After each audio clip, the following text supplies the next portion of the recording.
जानने वाले हैं एक ऐसी सिटी के बारे में जिसका नाम है द्वारिका, जो कि श्री कृष्ण द्वारा ही फाउंड किया गया था, ऐसा कहते हैं हिंदू माइथोलॉजी के अनुसार। जो कि प्रेजेंट डे में अगर इसकी लोकेशन की बात करें तो ये मिलता है कोस्टल रीजन जो कि गुजरात में है। इसकी हिस्ट्री में जानते ही सबसे पहले दिमाग आता है महाभारत। महाभारत के बुक आप जब भी उल्टोगे और महाभारत के बारे में जब भी आप रिसर्च करोगे और उस बुक में पढ़ोगे तो आपको ये पता चलेगा कि जो द्वारिका नगरी है जो गुजरात में सिचुएटेड है, वहाँ पे जो विश्वकर्मा जी थे जो खुद लॉर्ड कृष्ण के अवतार थे, उन्होंने इसको क्रिएट किया था अपने यदुवंशियों के कल्याण के। द्वारिका नगरी एक बहुत ही विशालकाय नगरी थी। उस समय में लॉर्ड कृष्ण द्वारा बनाई गई ये नगरी बहुत ही दूर में फैली हुई थी और इसका जो एरिया था वो भी बहुत बड़ा था।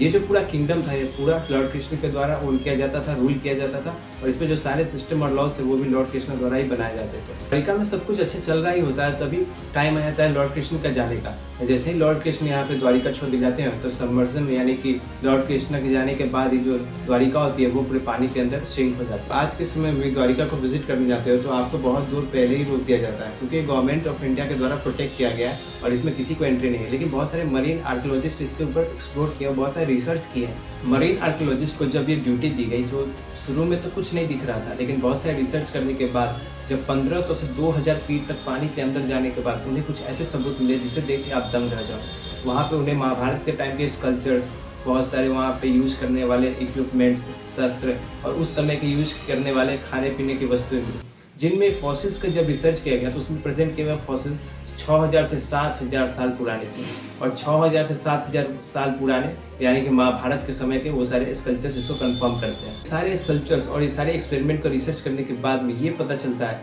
कि ये जो द्वारिका नगरी थी वो असलियत में था और ये जो द्वारिका नगरी थी वो कृष्ण द्वारा बनाई गई थी। लेकिन फिर बात आके वहीं पे अटक जाती है कि इतनी जल्दी इंडिया में वो भी किसी भी चीज़ के ऊपर रिसर्च करने के बाद इतनी जल्दी किसी भी चीज़ को एक्सेप्ट नहीं किया था। लेकिन इस पर डिबेट और डिस्कशन अभी भी चल रहा है और ये रिसर्च अभी भी फाइनली चालू भी है और बहुत तेज़ी से चल रही है।